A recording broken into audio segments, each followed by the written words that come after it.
Welcome to the Community Blades podcast by the students for the students. Today we're here with Amy Hood. Oh no, I need to speak into the mic. That really helps, doesn't it? that's fine. We're with here Amy Hood and James Laley from Rainbow Blades. Awesome. So they're here today doing a workshop with the esports suite. Is that right? That's right, yep. Awesome. What are you guys going to talk about? I'm curious here. Well, I can speak a little bit about Rainbow Blades, just so all the listeners know what Rainbow Blades is. So we are Sheffield United's official LGBTQ plus and ally supporters group. I founded the group back in 2020, so we've almost been going 5 years now. We're close to 800 members, so we've grown into a very substantial supporter group. And we have match day socials for the men's matches and the women's matches. Awesome. All our members can go to other socials as well that we hold. We hold inclusive football sessions, so members who are LGBTQ plus have a safe space to play football. And we help with campaigns such as Rainbow Laces, like today, Rainbow Ball in February, and other campaigns across the year, and work very closely with the Sheffield United Community Foundation and Sheffield United just to ensure that all LGBTQ plus blades feel safe coming to Bramall Lane and are able to support the team as their authentic selves. Awesome. I do have a question. What made you create the group? Like, how did you get into it? So basically, at the time in 2020, Sheffield United didn't have an LGBTQ plus supporter group, and in 2020 there was probably about 50 around the country. And I kind of thought, well, it's a bit shameful, really, that we don't have one at the football club. And supporter groups are set up by the fans. That's the whole point. Yep. And also, prior to 2020, there was a couple of matches when we were in League One, which I know is a long time ago now. But there's a couple of matches that I came to when we were in League One, and I'd heard homophobic language used in the stands. And that's what made you... And yeah, so that coupled with the fact that we didn't have an LGBTQ plus supporter group at Sheffield United, that really gave me the drive to set one up. And obviously there is a need for one, like Definitely. I say, because we've got so many members now. Especially, I totally agree with that. In our group, I'm sure you'll love to come on here at one point. Tom, he's transgender. Amazing. He's awesome. He doesn't like... I think he's kind of nervous about it, but on his Discord, he's very open. He's really cool. He's a cool guy. He's also... And that's fantastic, and that's kind of what Rainbow Blades is all about, ensuring we have those safe spaces and those spaces where the likes of Tom are able to be their complete selves without having to hide any part of it away, or kind of have those nerves about what reaction they might get, and that's what is really nice about Rainbow Blades and how we're a big community. Awesome. Let's talk about like the workshop. So what are you gonna like introduce us to? Like, how are you gonna... Oh, sorry, no. Let me rephrase that. What are you gonna talk to us about? So I didn't introduce myself properly at the start. I just said my name, Yep. and you can introduce yourself now. I'll introduce myself properly now. I work for the Community Foundation, so I'm the Empower Projects Coordinator, which encompasses everything relating to women and girls participation, as well as LGBTQ plus inclusion and participation in sport across Sheffield and the surrounding areas. So we really want to focus on inclusivity and welcoming environments and friendly spaces and safe spaces for underrepresented groups or groups who may have felt marginalised in the past, and as you'll know, being a student here at the foundation, we're really keen on welcoming everybody, no matter their background or where they're from and what they represent. We really want to kind of be a pioneer for inclusivity across like Sheffield, as well as in sport and physical activity. So that's my kind of role in a nutshell. I originally did start at the Community Foundation in 2021. I had a little stopgap where I moved to the football club for 2 years, and now I'm back at the foundation because I've got a huge passion for LGBTQ plus inclusion, and it's really nice to have that sole focus where at the club had some great times and had some really great learnings, and I was doing equality, diversity, inclusion as a whole, and I think for me personally, really driving LGBTQ plus inclusion in sport is really important. So in a roundabout way, and that's kind of what the workshop's going to be about. So why LGBTQ plus visibility, inclusion, and having safe spaces is really important, and what we're really about as a foundation, and that for me is getting out there and doing these sort of workshops where people can come to work or come and study or participate in sport and physical activity, being their true selves, which is really important. How many have you done so far? Workshops? Yes. In my life? Yep. That's or even just in general. That's a hard question because off the top of my head, I couldn't tell you. Yeah. It's essentially been my bread and butter for like the last 3 years, coming up 4 years now. I would arguably say it's in its Hundreds. Not hundreds, maybe 40 or 50 off the top of my head. I mean, that's still as good as just having 10, you know. I mean, it could be worse, obviously. And if you think about it, it's at least one a month, isn't it, for the last 1 a month is not 4 that bad. years, which is 4 years. Well, from 2021, we're coming up to my Coming up to 4-year 4 years, anniversary yeah. in Feb. 4 years, yeah. Flies by like that, doesn't it? Yeah, it does. I know, it's mad. I mean, I can't wait to learn it because obviously, I've never really gone into the LGBTQ centre myself. I've always kind of been. I've known about it because secondary school, Westfield, as I said before we started, they had a group, and every Friday morning they met up. My girlfriend was part of it. She loved it, and one of my mates, he's currently on HRT, Yep. and he's loving it. You know, I mean, it kind of gets expensive. He said that himself, bless him. But yeah, no, he loved every bit of it, and so did she. They also wore rainbow laces, as you mentioned at the start, James. But until then, I just never really knew anything about it. I never knew how it worked. I didn't know there was like many genders or even pronouns to begin with. And obviously, social media is one of the biggest things, especially with a football club like ourselves, Community Foundation, as you would know, nearly 40 workshops. I mean, sorry, don't take that out of context. But yeah, until then, I've just never really knew about it. So kind of coming here today is going to be massive for a lot of people here, especially Tom. Yeah, I think that's why we're here, and we don't want to kind of like. There's going to be people who probably know even more than we do because I guess like we had a conversation off air before this about how language is always changing and terminology and I guess people's preferences and actually what they stand for, and some people are a lot firmer on that, and some people are a lot more kind of laid back in terms of what they stand for, and that's hugely important where we can come and talk to someone like yourself and give you that little bit more knowledge or a little bit more kind of insight into a topic that I think it's quite commonplace of a topic, but people don't really delve into it now, whereas that's what we want to do, help people delve into it a little bit, not off their own backs, if that makes sense. Not force them into it, but I know what you mean. Don't worry. Is there anything you want to add on that? Just that, like you were saying, you know, you don't know a huge amount about the LGBTQ plus community, and I think that's why sessions that like this podcast and the session that we're going to be doing after the podcast are so important, because education is so important. If we're wanting to change the next generation of football fans to ensure that they are, or just people in general, exactly, the society in general, like you say, you know, we want football to be inclusive for absolutely everyone, however you identify, whatever background you come from. We want football to be a welcoming place. If you want to support Sheffield United, you should be able to support Sheffield United and be able to come. Yeah, exactly. And I think education's so important. And just one other thing is, you know, I've experienced through, you know, just chatting to people or own personal experience, sometimes when people do use discriminatory language, not just at Bramall Lane, but other football stadiums,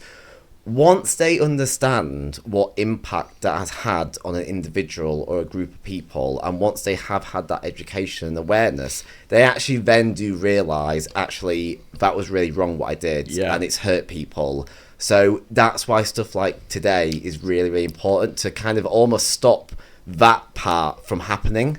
Because all it takes is just one slip up, especially Westfield. A lot of people didn't kind of accept it, if that's the right word. Most people genuinely were a bit disgraced on it and a bit like, you know. But as it went on, people kind of just forgot about it because, you know, these people want to be themselves, which is totally okay. I mean, like, why not, right? But I think the problem is the way people accepted it, because some people generally didn't say the right things around them, and it kind of got them to the point where it was, do we disband it? Because Westfield is not a genuinely nice place. From personal experience, being there for nearly 6 years, I can say genuinely it wasn't very nice to see them treated like that. And this is the thing as well, like a lot of people who are supportive of the LGBTQ plus community are so nervous to say the wrong thing. Yeah. So they want to be supportive and they want to be visibly supportive, whether that's on social media or in person or whatever it might be, in front of a camera or whatever. They want to be supportive, but they're so nervous about getting the slightest thing wrong that might hurt a whole community. So again, that's why we keep going back to the same point, but that's why today is so important to kind of break down those barriers. There's another thing as well, like for Pride Month. Do you guys do anything for that? Yeah, so very similar to kind of Rainbow Laces. It's more about the education element, and actually there probably seems like there's so many different like LGBTQ plus touch points across the year, where there's the Rainbow Laces campaign, Pride Month, Football v Homophobia, LGBTQ plus History Month, Trans Day of Remembrance, Trans Day of Visibility, National Coming Out Day. I did not know there was that many. Yeah, we can carry on as well, like Lesbian Visibility Day. Is that throughout the whole month? Throughout the whole year. Oh, so, the whole year? Yeah, right. So there's so many kind of campaigns and touch points, and I guess one of the things that I've heard thrown around a lot is, why do the gays need all of this, and why are they always banging on about X, Y, and Z? But actually they all have different representations, where Rainbow Laces really focuses on visibility and promoting that sport, not just football, is an inclusive, welcoming space, and something as simple as having rainbow laces or captain's armbands or corner flags, or even just badges and or pins. even badges, pin badges, images, graphics, the marketing material, even something as simple as that highlights that you're a safe, welcoming and inclusive space. Pride Month really recognises kind of the Stonewall riots in the 60s, I think 1969 off the top of my head. I wouldn't have a clue. In America, where the Stonewall Inn was a famous pub in the States, where police raided it, and the LGBTQ plus people who were in there decided to fight back against the police brutality, and it really it then impacted formed a riot, and then that really started the kind of fight against LGBTQ plus, the movement. That's correct. The LGBTQ plus. I know a little bit movement. on that said. Touching on to riots. Russia's the biggest one for it, which is not what a lot of people, like LGBTQ people, want to talk about, because during Pride Month, I think the police, like the Stonewall Inn, except this was a bit more modern, which obviously it might not be able to be said on YouTube or whatever, but they kind of suppressed it because it was on the news, it was in social media. Like, social media is a topic we should touch on, because social media, if it's not newspapers, the news, or even just word of mouth, social media is one of the biggest places, especially esports, like consoles, Xbox, PlayStation, or just PCs in general.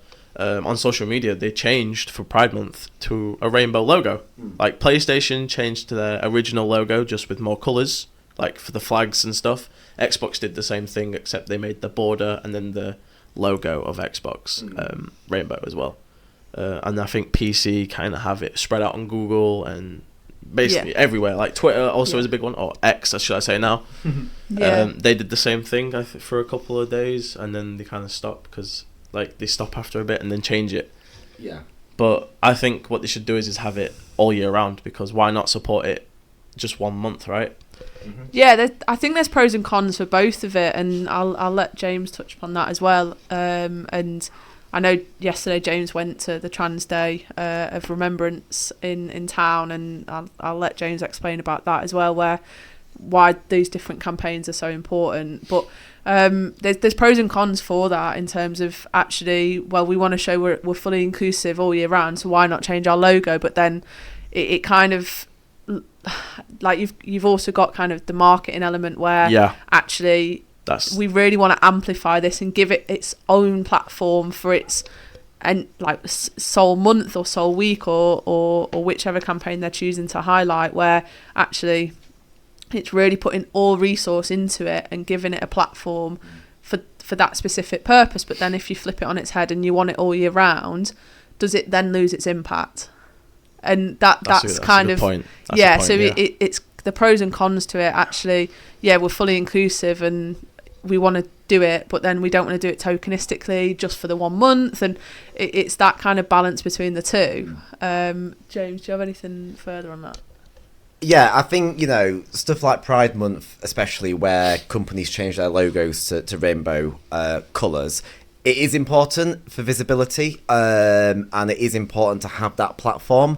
I would say that probably some companies do it because it's like, oh, it's Pride Month, we probably should be doing this, we best not be the ones left out. So I think some companies probably do that and then never talk about it for another 11 months. Whereas I would say that's rare, and that's very rare. But what is really good in terms of the relationship between Rainbow Blades, Sheffield United Community Foundation and Sheffield United Football Club is, yes, we have those key campaigns like Pride Month, Rainbow Laces, Football v Homophobia. But are you guys like an all year round type of... There is consistent stuff happening. Yeah. So just on the Trans Day of Remembrance and Trans Day of Visibility, one campaign that we ran, I think it was 2 football seasons ago now, was a campaign around welcoming trans people to Bramall Lane. And we had one of our trans members in the film. We filmed down at Bramall Lane, we filmed up at Shirecliffe, got some of the players involved, and the club and the foundation then amplified that film and amplified that campaign through their channels. Especially, because obviously they've got a much larger reach than we do. You never know. Well, maybe one day we'll be up there with the 500k plus followers on social media, maybe. But yeah, that's the point I'm making is, yes, there are key campaigns, as Amy said, where the foundation and the club will plough resource behind it, like Rainbow Laces, like Football v Homophobia. But then there are other campaigns that we work on together. So it isn't just certain points during the year. There is more of a consistent message coming out across the whole 12 months. And on Trans Day of Remembrance, so Say It, who is our charity partner, they're an LGBTQ plus young persons charity in Sheffield. Every year they hold an event in Sheffield Winter Gardens for Trans Day of Remembrance. I remember seeing that one year because I think it was my friend who's on Thingy. He was in there, and I kind of walked up and said, "Oh, what's going on?" And he said, "Oh, this is so and so." I was like, "I did not know they did this." Yeah, and the two are very different. So you've got Trans Day of Visibility, which is all about the awareness of the trans community, and trans people, what to say and stuff like that. And Trans Day of Remembrance is about paying respect and remembering the trans people that have been murdered over the past 12 months because of what they're and every single year the number gets higher and higher and higher of trans people who are losing their lives because they're just trying to live their life and who they want to be. Right. So it's important to remember those that we've lost over the past 12 months, and to continue that fight because things aren't great all the time for the trans community. So it's important to support them as much as possible and to ensure that they feel safe in any part of society. Touching upon Say It, right? Yeah, that's your charity partner. What do they do specifically for trans people, or just any? It's anyone who's part of the LGBTQ plus community, right? And it's young people, kind of from the age of 11 up to I think it's 25. Yeah. And they have youth groups. They've got Fruit Bowl, which is the younger demographic, and then they've got Prism, which is the older demographic. I've heard of Fruit Bowl before. Yeah. I've heard of Fruit Bowl before. I remember just scrolling on, I think it's TikTok, and I just remember seeing a channel who was all about like trying to put it out there. I don't think it was Say It themselves. I think it was just like someone who was like, they went in to say it and then came out and like, oh, this really helped me. Yeah. So that's kind of another thing as well. Yeah, they offer counselling, one-to-one sessions. They can signpost young people to help across the city, such as sexual health specifically for LGBTQ plus young people, which again is a topic that's not really spoken about. How to have safe same-sex sex when you're obviously younger. We don't need to touch into that, don't worry.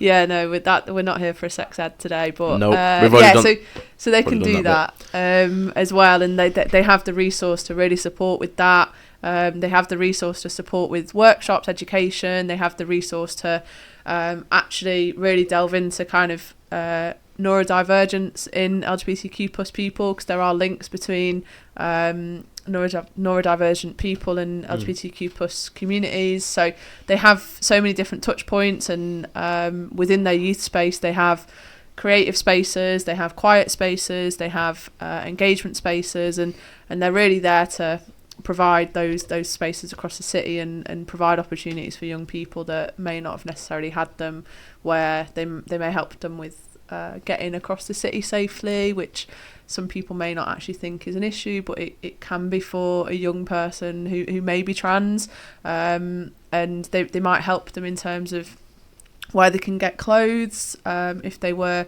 male to female, female to male, and actually really, really support that young person in such an independent way, which is really focused on that individual's needs. Awesome. Let's delve on to a personal level, if you don't mind. How did you guys get into it? Like, how did you start to doing all this stuff and doing your workshops and being associated with Rainbow Blades? How did that happen? I guess I'll start. I've got the mic, yep. But I'm a member of the community myself, so yep. I identify as a gay woman, use she, her pronouns, and that wasn't the reason why I got into this job though. I think it definitely helps when working with young people, being from the community myself, but allies are hugely important as well, where I'm actually an ally to all of the gay people, whether male or female, the non-binary people, people who are trans, people who are bi, and actually you will be surprised how much homophobia or biphobia or transphobia there is within the LGBTQ plus community as well. So I think that's really important to recognise. And I actually got this job, so I graduated from university in 2019 from Sport Business Management Masters, and throughout my time... Congratulations on that as well. What's that? I said congratulations on that. Thank you very much. Yeah, it to be fair, it was one of the best years of my life. Like, it was definitely better than my undergrad, and it really highlighted that I wanted to work in the business side of sport, but I love sport. So how do I combine the two? And the foundation felt exactly. Perfect choice. Yeah, perfect. And I was working at Wetherspoons throughout my time at uni, stayed there throughout COVID, and I contacted one of my university lecturers, which I will advise all of you guys at the college and the esports class to really, really, really, really, really network the best that you can, because that's how I got my job. I emailed my lecturer and I said, I've been job hunting for the last 14 months, and if you know of anything coming up in sport and physical activity, please let me know. And then this popped up. Yeah, she passed this along to me. Brilliant. With 2 days left on the... Oh, that was lucky. Yeah, and applied for it and luckily got it. And then moved across to the club. And then came back. Yeah. So the way that a lot of the charitable sector works is funding. So when I first got this job, we were in the Premier League, Sheffield United, and you could access a pot of funding via that, and that was 3-year fixed term. So the job at the club came up, which was permanent, and my manager at the time from the foundation told me to apply. I applied, was successful in that, and then did that for a couple of years, and then here we are now. Yeah, they've actually made the Empower project permanent. So you kind of get like a massive role in it. Yeah, so get a massive role, and I think that shows how important inclusion and LGBTQ plus and Yeah. women and girls specifically in the foundation is important to them by making it permanent. So that's me. What about you, James? Yeah, so before moving to Sheffield in 2005, I lived in a small town called Pickering, and I kept my sexual orientation private. I didn't want anyone to know. I was very nervous about how the reaction would be with it being a small town.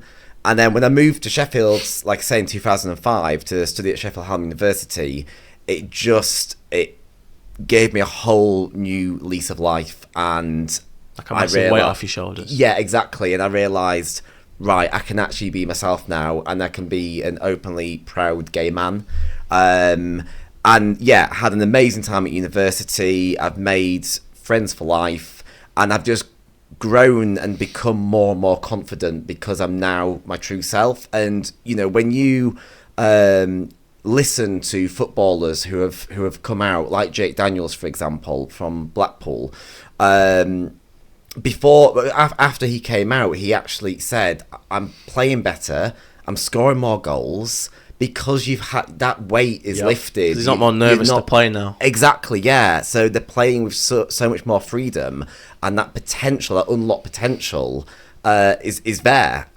So that kind of was the journey up until Rainbow Blades, and then, like I said a bit earlier, I just wanted to make a difference, and I wanted, you know, other LGBTQ plus blades like myself, as I've said previously, to feel safe, welcome, going to Bramall Lane as their true self, whether it's bisexual or trans or pansexual, and not having to hide that part of their life away for 90 minutes because they're concerned about what reaction they're going to get in the terraces. And yeah, that was kind of the overall motivation for me to set Rainbow Blades up, and I think we've come a real long way in almost 5 years. You know, you see a lot more fans going to Bramall Lane now with a rainbow Sheffield United scarf or a rainbow bobble hat or whatever it might be. So there's more visibility there now in the terraces, and it's not just me saying this. I have members come up to me or message me online all the time saying, if it wasn't for Rainbow Blades, you know, I don't think I still would be my true self going and watching football. And some fans have even said, because of Rainbow Blades, it's reconnected me to the football club. So, you know, great things have happened, and that's what I wanted to happen when I set out and set Rainbow Blades up 5 years ago. So yeah, it's amazing. Touching on like people understanding it, it also kind of goes through TV, like through football as well. TV, not just only because obviously, you know, like Ted Lasso. Yeah. Where I don't know who it's. I think it's Colin. He's closeted. You know. Yeah. That's the right word, right? Yeah. I don't want to. Yeah, that's right. Yeah. Yeah. He was a bit of a closeted gay person, and then as I think it's Isaac McAdoo, the character, someone said the F word, and that kind of sparked something into going, what are you saying that for to him for? And it kind of inspired some people, because I remember watching it with some friends, and they said, I've had some people actually become more confident that people protect closeted people that don't want to come out. So kind of watching that, it kind of gives more people inspiration to kind of be a bit more understanding of who they are, and not to just go, oh, he's gay, so what? Like, yeah, but there's problems at home as well. Like, it's not just he's gay, you know. There's going to be problems at home, even on the pitch, as you said with Daniels. Yeah, Jay Daniels. Daniels, yeah. Like, obviously, as we just said, that massive weight off his shoulders. You know, you could lift that off a ton more people just by coming through, even like going to schools. Have you guys been to schools? I suppose, like, have you? Like, which schools have you been to, actually? That's a good question. You're testing my memory today. You can just say where they are. You don't have to pinpoint. There's been quite a few in Sheffield, and I've done 2 in Doncaster. So I actually live in Doncaster, and my mum. That must be a journey to get here. Yeah, but you Worth do it, actually right? enjoy. Yeah, I did live in Sheffield at one bit, but I'm back in Doncaster now with my parents and my dog. So that's always nice. Just a But- little off topic. What breed's your dog? Eliza Apso. Oh, I have She's 15. I have an and- old English bulldog. Do you? Nice. Connie, she's like, Nice. yeah, she's 3 years old. Mischievous. Oh hell yeah! you know like when you're sleeping, 4 a.m. All you hear is because some dogs are really vocal. She'll go Yeah. whoom, Well, whoom. it was 4 a.m. last night that my dog actually threw up, so that was nice. Oh, In bed, and I heard the retching, so I just threw her on the floor because I'm like, I do not want to change the sheets. I'd rather clean the carpet. So Fair get enough. down there and throw up. fair enough. Back to what we were saying though. Yeah. So my mum works in Doncaster, so helped her with some assemblies. So the schoolwork we do is so fluid because I don't think you can really put like a one size fits all on kind of LGBT plus inclusion. And I do try and be kind of like bespoke or like peer led with what I do in terms of the workshops or assemblies or kind of just chats. What kind of demographic in schools is it? Is it the year 11s or is it a bit more younger? So there's something I'm doing at the minute with one school, which is an LGBTQ plus lunch club, and that is from year 7 to 11. Oh, okay. They have, I think, the year 8s and 10s together, and then 7, 9, and 11s together. So that's again very peer led. Where in the past we've made like pin badges, so like you could design your own LGBT plus pin badge, or some of them chose to design like gaming badges or TV show badges, and then they could wear them across school and put them on their backpacks or their blazers. We've done like LGBT plus quizzes, so Alan Carr's Big Fat Quiz of the Year. Oh, we love made Alan it the Carr. Big Fat Gay Quiz of the Year. I love so him. like, He's brilliant. so we did that at the end of term as the year 11s were leaving last time I was there at the end of the year. We did gay bingo, so the bingo cards was like full of like LGBT plus icons or flags or like moments in history, moments in time, or TV shows, and done that. And then so that we've done that sort of stuff in schools. What else have we done? Like sport sessions in schools, activities. So it's very fluid. It's very kind of providing visibility, providing safe spaces, And putting it out there so people definitely understand. putting it out there, and using the power of the Sheffield United badge for so much good in terms of whether it's LGBT plus inclusion, women and girls inclusion, or participation, whether it's the esports projects that you guys are doing, whether it's just education as a whole, whether it's the primary stars stuff that we do. So over the next few weeks, me and Ash, who leads on the Primary Stars project within the foundation, we're going to go into some of the primary schools to deliver some Rainbow Laces workshops, and again they're going to be very different to what we're going to be doing because of the language that we can use with children as opposed to young adults and young people. And Is it any harder with younger children? Because not many younger children are like, well, they don't really have seen it yet. Yeah. If that makes any sense. yeah, it Whereas definitely. people a bit higher, maybe secondary level, and then obviously college and university, it's not very well known around in primary schools. No, it's not, and it does make it harder. And also, I guess you've got to recognise that they can't actually talk about coming out legally until they're 11. Yeah. So you've also got that, but then there's no harm in actually saying, well, we want everybody to be their true selves, and actually providing a platform for Rainbow Laces. And that's such an easy visible thing that we can highlight to the children, where okay, why am I watching football on the telly and that footballer's got a rainbow armband instead of the regular Premier League armband or the EFL armband, Or even and the captain armband. yeah, exactly. So why and use that as it, Yeah. and then say, well, this is why. And actually you've also got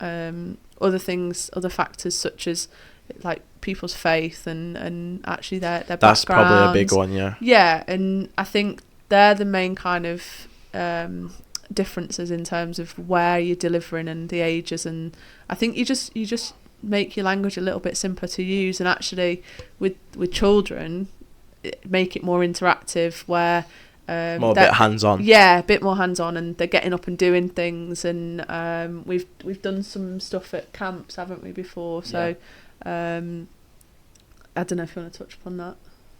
Yeah. Camps, yeah. So we probably last year, actually, this time last year, we did a session at the Sheffield Community College? Is that what it's called? That's part of the foundation. Yeah, the college, yeah. And so myself, Ellie and Nom, who were doing the role before Amy's return, and we went and delivered a Rainbow Laces session with the students, and then it was they normally try to have a theme around each Rainbow Laces campaign. So last year, I think it was Keep It Up.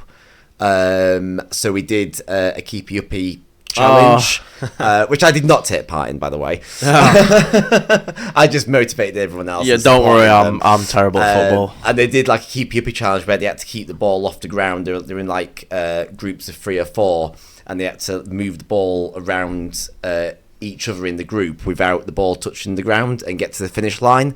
And they were wearing rainbow laces, so we handed rainbow laces out. So, and also as well, not everyone, because I know a lot of football boots now don't actually have eyelets for laces anymore. Oh yeah. So they were being very creative, the students, and they were wearing rainbow laces around their heads or their wrists as a headband and stuff like that. So that was really cool.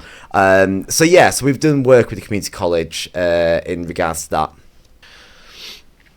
Touching upon camps is or just like just doing the education in general. Does it ever get frustrating sometimes? Like just personally, you don't have to say it. Yeah, I think it's fair to say it does, because it's almost kind of like I don't know how to word it in like a nice way. No, not a nice way. I think in the way that it is in my head, where it's almost like you feel monotonous and you feel like a broken record almost. Yeah. And I think that's the frustrating element, but then actually it's about checking yourself and saying, well, no, this is why I'm here, and I feel like I'm repeating myself or I'm a broken record, but actually this is so important, and just remembering the importance of it and why you're here and why you're so passionate about what you do. And I think that's really important, but that's not just with this. I think that's with everything. I think you'll probably feel that in terms of like your studies and your games and things. Mostly, yeah, it does get frustrating with a lot of things, and so because a lot of people think esports is just playing games. It's not really. Like when you come here, you get taught how the industry works, just like how you guys are. Yeah. You teach how it all operates, like how it is, how to understand it, what to say and what not to say, or what to do in a certain situation. Yeah. That's what it's like here. Yeah, exactly. And I think that's a fair question and a fair thought to reflect on, where actually I'm frustrated, but why am I frustrated? Exactly, and just not letting that frustration get a hold of you almost, where or you could just reflect on it, 100%. See where it is. Yeah, so it's not the fact of I'm banging on about X, Y and Z again. Yeah. It's almost that kind of, I don't know, it's human nature to we're all creatures of habit to an extent, aren't we? And also we're also creatures of I guess we aim to always be perfect, and it's just recognizing that you can't always be that, and remembering why we're here. Yeah, exactly. And that's probably the roundabout frustration that I'd feel in terms of, okay, I'm here, I'm showing up, I'm doing this again and again and again, but then actually why are we doing that? Well, language is evolving, it's ever changing. Excuse me, laws are always changing. I don't want to get into kind of politics or anything, because that's not why we're here, but laws do impact what we do. Same sex was only legalised in the UK in 2014, which is not long ago. That's 10 years ago. I mean, it may feel like a long time, but till you guys, it's really recent, Yeah, and gays have been around forever. Always will be. yeah, always will be as well. And I think that's probably where the frustrations come from, not actually the delivering or anything like that. It's because your passion will always still be there. So yeah, I think it's fair to be frustrated sometimes. I don't know if you feel frustrated. What about you, James? Have you ever felt frustrated at all? Yeah.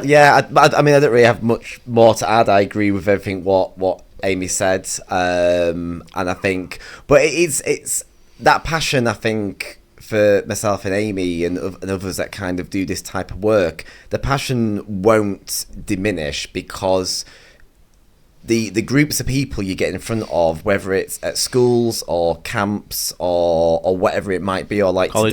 today, you're getting in front of new people, different people all the time. But you feel like you're repeating yourself. Yeah. Obviously, what we're saying is the same, but it is to a different group of people. And for me, that's really what kind of keeps me energized, because it's like, well, we're spreading this message of inclusion and awareness to another group of different people that are hopefully going to go away and be fantastic role models in society. And that's what's great, and that's what kind of keeps us going as well. Also, you got to think about it, is even if it is you feel like you're repeating yourself, different group of people could go to a different group of people. So it spreads through. Like, you may feel frustrated about it, but at the end of the day, you know you've done your job and you know you've done well about it. And that's the thing, it's like a chain reaction, because one example I can give is one of my best mates, Richard. He has had rainbow laces in his football boots for years now. When he plays football, the rainbow laces are in. When he takes his son to football training, his laces are in, and it sparks conversations. Parents or referees or coaches will say, oh, you've got rainbow laces in your boots, why? And because Richard knows about it all, he's then able to talk about, well, this is why I've got rainbow laces in, and those conversations then just organically happen, and you can pass that message on. So hopefully after today, if conversations around LGBTQ plus inclusion come up in your friendship circle, for example, you'll have the confidence to talk about it. I think it's mostly to do with confidence, because most people don't feel like it's what's the word for it really? I don't think they feel like it's comfortable enough, because I've seen a bunch of people go and just say, I want to, like, I am this, and there's like some people have gone, but no, you're not. How do you guys feel about when people say that? Is that a question for Swiftly Amy? passing the mic over to me there, James. I'll see what Amy says first. Fair enough, yeah, fair enough. So I think, first of all, it's almost heartbreaking to hear or feel that or see it, because at the end of the day, like, who are you to understand me or someone else without having any I think get to know that person on a deeper level if that's what you wish. I'll never, for me personally, I'll never, like, I don't know, hate someone, or I think that's a really strong word, but I'll never resent someone, I think that's a better word, where they haven't decided to get to know me for whatever reason, because you're just for whatever reason. Whatever reason. And then if they turn around to me and say, well, how can you be gay because of this, or how could, like, no, you're not gay, or those sort of comments, if you don't know me, then I've learned to be really, really tough skinned to that. And I think one thing that has come back into my memory now as we're talking about it is school for me wasn't really a place where I felt like I could be my true self, in terms of there was no other gay people at school, there was no role models. And I'm 29 now, so what, I was in year 7 in 2006 2007 all the way to 2011, so that's a good 13 years ago when I was in year 11, never mind year 7, which testing my maths 13 years ago. There was no role models. There was nobody there saying it's okay to be gay, or it's okay to be bi, or if you decide that you want to be non-binary because you don't feel like you're male or female, and you just kind of want to be really fluid in who you are as a person. There wasn't that. So that was really difficult for me, because I had people telling me, they actually were telling me the opposite, like, no, you're not gay. They were telling me that I was gay. And they were like, why have you got, so I think I was like 13, had a boyfriend. They was like, why have you got a boyfriend? You're gay. And I'm there like, well, no, I'm not. And if I reflect back now and look at my experiences, I feel like I had a boyfriend because I felt like I needed to, because I didn't know it was okay to be gay. There was no role models for me, even on the telly or in football, and it wasn't until I went to kind of open age women's football. I always played with the boys growing up, which again, if I reflect now, that was so inclusive, because they've been like, back then it wasn't like it is now where girls can play with boys up until they're 16. It wasn't allowed, and the only reason I was allowed is because my like one of my closest friends growing up's dad ran that team, and he went, I don't care what any of you lot say, she's good enough, so she's coming to training. I wasn't allowed to play on a weekend, but he let me train with them. I guess that's like, especially if you look on back at it now and you see how much progress has been made. Yeah, 100%. It's amazing to see the progress. And back to my point, it's kind of like, until I was in open age women's football, I didn't know it was okay to be gay. They were my true role models in terms of coming out, and I have really mixed feelings about the word coming out, because like, it shouldn't be presumed that you're straight or you're heterosexual, and I think I'm very straight passing sometimes. What does that mean? Where if you looked at me down the street, I don't think, because people have stereotypes of what it is to be gay, don't they? Okay. I don't think that I would necessarily fit that, because I literally live in my football kit, whether I'm at work or whether I'm at home or whether I'm at football on a Tuesday, Thursday or a Sunday. So I think I'd just look like an athlete walking down the street. And that's really difficult. And I feel like I've digressed here a lot in terms of what you were asking me, but it's fine. That was my first experience of that. Someone telling me that I'm in fact actually gay. And if I reflect back now, I should have really shook their hand and be like, yeah, thanks for the enlightening. But but yeah, it's one of those where it was actually really confusing, and it was really, heartbreaking to actually be told what you are, even though I've actually proved them to be correct. But it was heartbreaking. And I think if I flip it on its head and think that people are there telling someone that they're not gay, or they're not bi, or they're greedy for being bi, or actually, no, you can't be trans because you like to do X, Y, and Z, which is a gendered norm. It's heartbreaking, really, for me, where you just want everyone to be able to be comfortable and be themselves and free to do that. Okay. Do you have anything to add? Just to wrap it up, yeah. Well, I don't look like an athlete walking down the street. But no, I'll be quick, because I know we're wrapping this up now. Yeah. But very similar experiences as Amy. No role models. Like I said earlier, I kept it secret all through my school life until I came to Sheffield. And the messaging that I kind of got, I don't know if it was small town mentality or not, was, to be gay was not normal.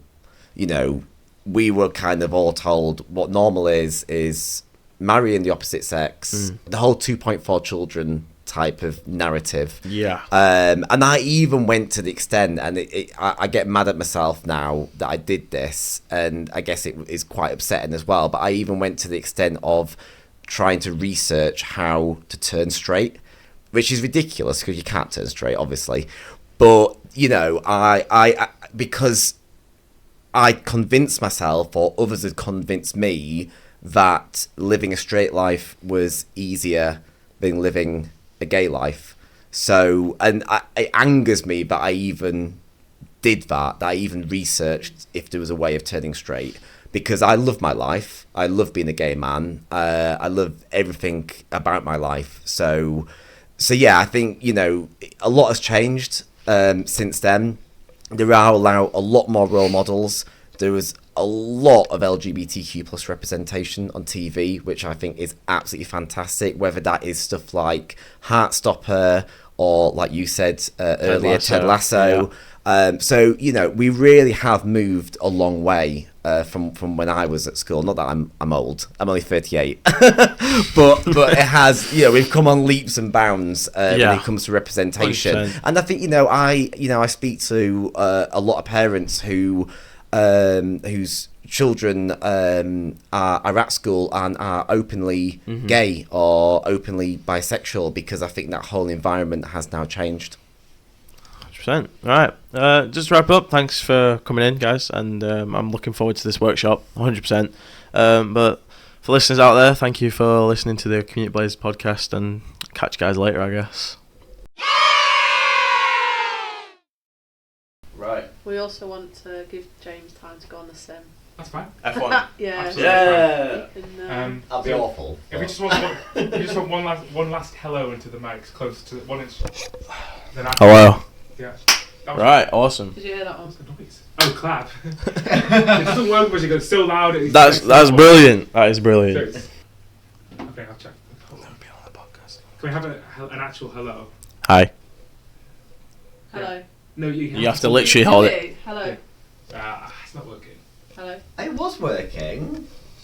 Okay. Yeah. Well, let's say earlier. Hello. Okay, perfect. Well, you tell me you're the host. I don't know. I've never been So on welcome that. to the Community Blaze podcasts. So it's on that banner, if you forget the name of it, by the students for the students. I didn't even know that banner was created. That's the first time I've seen it. Lovely. Okay. So Right. welcome to Community Blaze podcast. Introduce your guests. Right. All right, Alex. Edit this bit out. Yeah. You only need to Cheers, introduce Mush. them by name, because then they'll also introduce themselves. It's cold now. And then just let the conversation flow. Right. Yeah. I guess so. Right.